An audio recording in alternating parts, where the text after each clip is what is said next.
ბატონ სანჩეს, მოგესალმებით, ჩვენი საუბარი მინდა დავიწყო, რას ცვლის უნგრეთის არჩევნები საქართველოსთვის და ევროპისთვის.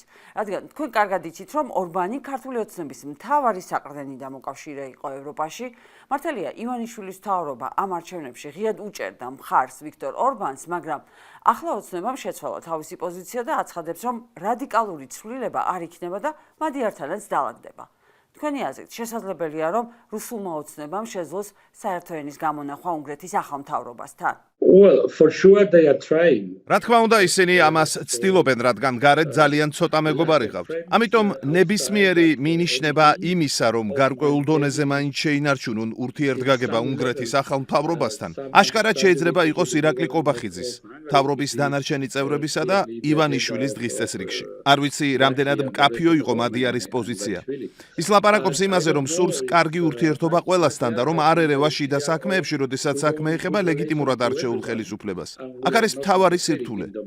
განიხილავს თუ არა უნგრეთის ახალი მთავრობა ქართულ ოცნებას ევროკავშირის კრიტიკის პრიზმიდან, რაც ბოლო არჩევნებთან დაკავშირებით არსებობს, თუ შეეცდება გარკვეული პრივილეგირებული დამოკიდებულების შენარჩუნებას. თუმცა მთავარი გაკვეთილი არ არის ის, რას გააკეთებს მადიარი. მაშინაც კი, როცა ქართული ოცნებისგან მოთხოვნები აუცილებლად იქნება. მთავარი საკითხია ოპოზიციისთვის. გაიგოს, რა მოხდა უნგრეთში.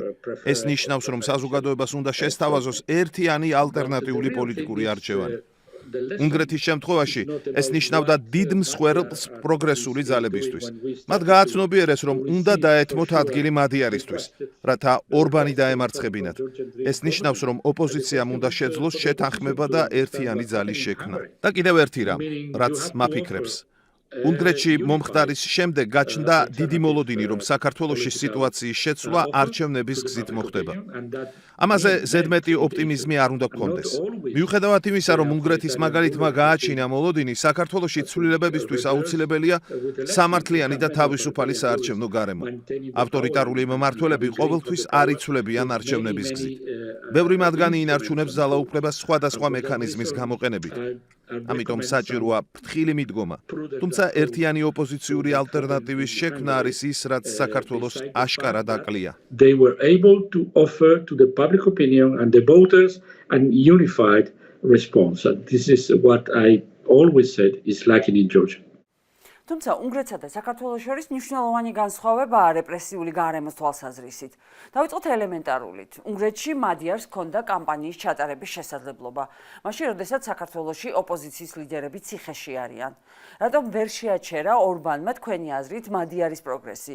იყო თუ არა ეს ევროკავშირის გავლენის შედეგი? Well, I think in part is because Hungary is ერთ-ერთი მიზეზი არის ის, რომ უნგრეთი მაინც დემოკრატიულ გარემოში მოქმედი ქვეყანაა, რაც საქართველოს შემთხვევაში სრულად არ ითქმის. ასეთ გარემოში უფრო რთულია დემოკრატიული ინსტიტუტების სრულად დაშლა, რადგან საზოგადოებას უკვე აქვს დემოკრატიული გამოცდილება. ასევე მნიშვნელოვანი როლი ითამაშა ევროკავშირმა. გარკვეული პოლიტიკის დაბლოკვით, ევროპული სასამართლოს გადაწყვეტილებებითა და ფინანსური რესურსების შეზღუდვის მუხარით. ეს არ არის ერთადერთი მიზეზი, მაგრამ ერთ-ერთი მნიშვნელოვანი ფაქტორია, რომელმაც ხელი შეუწყო ავტორიტარული ტენდენციების შეზღუდვას უნგრეთში. საქართველოს შემთხვევაში პრობლემა ის არის, რომ მსგავსი გარემო ნაკლებად არსებობს. ნაკლებია შეზღუდვები და ბალანსის მექანიზმები. სწორედ ამიტომ მთავარი კითხვაა, არსებობს თუ არა საქართველოში საკმარისი დემოკრატიული პირობები ხელისუფლების მშვიდობიანი ცვლილებისთვის. ეს არის მთავარი საკითხი, რომელიც საჭიროებს სერიოზულ შეფასებას. The big question is there are democratic conditions in Georgia to allow a democratic change or not. And this is the big thing we have to try to assess. დიახ, სწორედ ივანიშვილის რეჟიმის სისასტიკე და ავტორიტარული ბუნებაა პრობლემა და ამიტომ ითხოვს ქართული საზოგადოება მათ შეჩერებას და სანქციების დაწესებას. ორბანი იყო მთავარი ძალა, რომელიც ბლოკავდა სანქციებს, მათ შორის ბიძინა ივანიშვილისა და ოცნების წევრების წინააღმდეგ. შეიძლება თუ არა ეს პოლიტიკა, რა გზას აირჩევს მადიარი, მით უმეტეს რომ უკრაინის საკითხს უკვე მოეხსნა უნგრული ვეტო.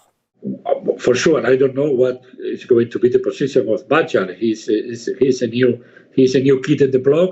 რა თქმა უნდა, ზუსტად არ ვიცი, როგორი იქნება მადიარის პოზიცია, ის ახალი ფიგურაა და ახლა იწყებს მუშაობას ამ ფორმატში. სავარაუდოდ მას დასჭირდება გარკვეული დრო ადაპტაციისთვის, რომ თავადაც გაერკვეს პროცესებში და კოლეგებსაც გაეცნოს. ვფიქრობ, სწორი იქნება, რომ მასზე ზეწოლა არ განხორციელდეს. ამასთან ქალბატონმა კალასმა აღნიშნა, რომ ახლა საბჭო ბევრ საკითხს დაუბრუნდება. ეს არის ევროკავშირის პოლიტიკა. ადრე ბევრი გადაწყვეტილება იბლოკებოდა, ხოლო ახლა მიზანია, რომ დღის წესრიგში დაბრუნდეს ის თემები, რომლებიც ორბანის მიერ იყო შეჩერებული. თუმცა ერთი მნიშვნელოვანი გარემოება უნდა გავითვალისწინოთ. არსებობდნენ წევრი ქვეყნები, რომლებიც თავად არ აფიქსირებდნენ მკაფიო პოზიციას, რადგან ყავდათ ორბანი. ის მათთვის ერთგვარი ალიბი ფარი იყო.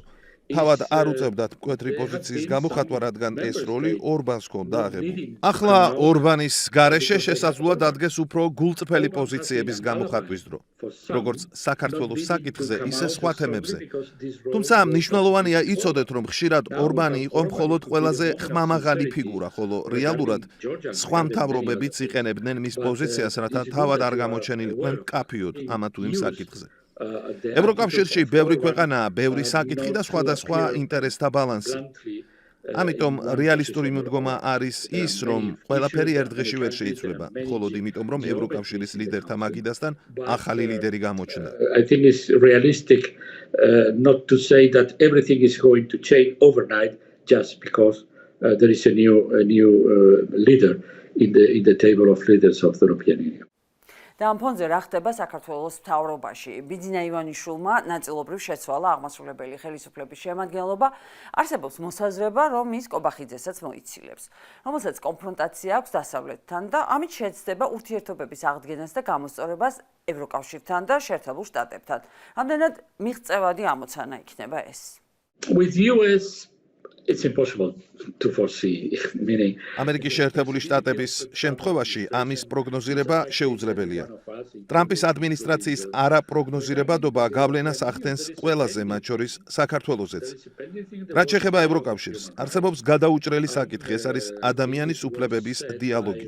ვფიქრობ, ეს ევროკომისარმა მარტა კოსმაც აღნიშნა, თუ საქართველოს სურს ევროკავშირთან საუბარი, მაგალითად დაკავშირებადობის თემებზე, მაშინ საკითხები პარალელურად უნდა გადაწყდეს. ეს არ ნიშნავს მხოლოდ იმ მიმართულებების არჩევას, რომლებიც მომგებიანია, როგორიცაა დაკავშირებადობა და გვერდის ავლას უფრო მნიშვნელოვან თემებზე, როგორიცაა ქვეყანაში დემოკრატიული უკუსვა. მე ვფიქრობ, როგორც კოსი, ისე კაია კალასი ამაში მართალნი არიან. ურთიერთობების განახლება შესაძლებელია მხოლოდ იმ შემთხვევაში, თუ არსებობს რეალური პოლიტიკური ნება-ცვლილებისთვის. ეს არ არის მხოლოდ ყველაზე მარტივი საკითხების არჩევა და ევროკავშირის კრიტიკის თავიდან ასარიდებლად დემოკრატიულ უკუსვასთან დაკავშირებით. ეს არის ძირითადი პოზიცია. On what happened on democratic backsliding.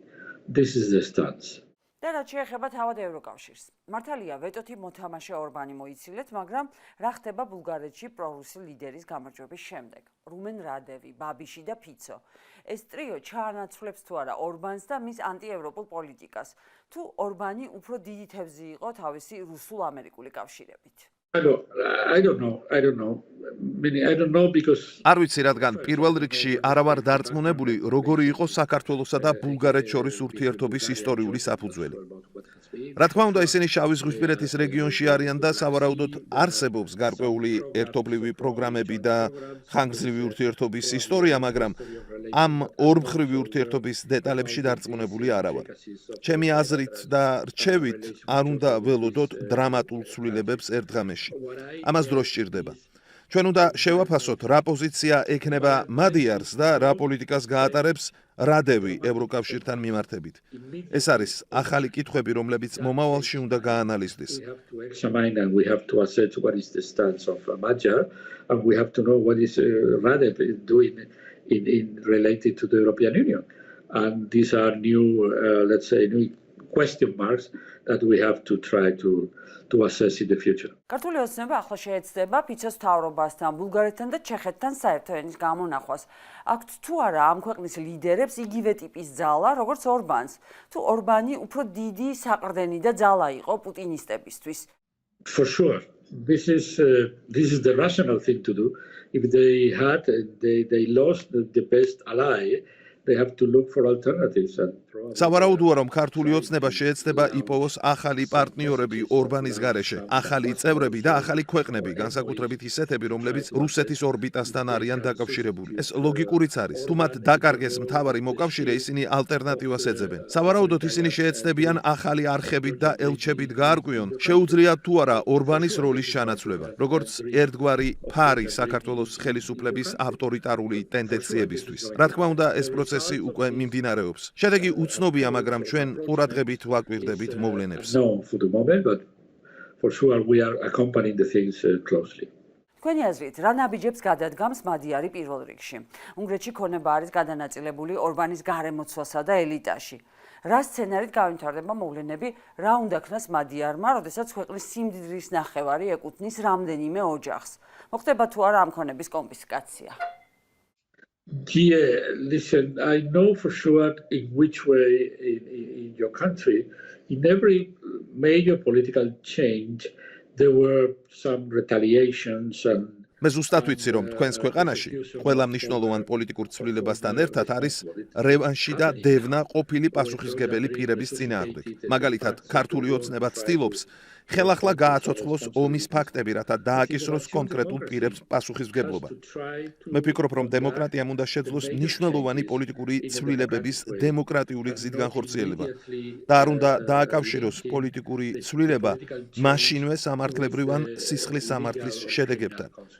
შესაძლოა ასეთი რამ მოხდეს, მაგრამ დემოკრატიისთვის არ არის კარგი, როცა არჩევნების შემდეგ მაშინვე იწყება დევნა ან სისხლის სამართლებრივი პროცესები. საზოგადოებამ შეიძლება ჩათვალოს დემოკრატიის ნორმალურ ნაწილად, მაგრამ ეს ასე არ არის. პასუხისმგებლობები შეიძლება არსებობდეს და სამართლებრივი სისტემა არსებობს საჭიროების შემთხვევაში მათ გამოსაყენებლად. მაგრამ როცა პოლიტიკური ცვლილების შემდეგ დაუყოვნებლივ იწყება სისხლის სამართლის დევნა, ეს აკნინებს დემოკრატიის ღირებულებას და საზოგადოებისთვის ცუდი სიგნალია. ეს ასევე ცუდი სიგნალია წინააღმდეგობის თვალსაზრისითაც.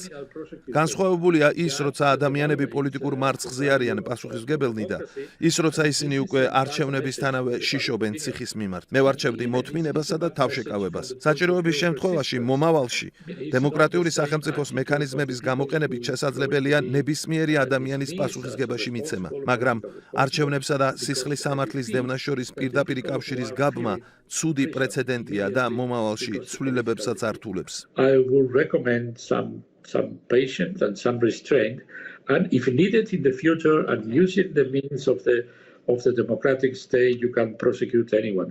But to link immediately election with criminal prosecution is a bad lesson and is difficult in the change in the future. დიდი მადლობა. Thank you. დიდი მადლობა, ნათია.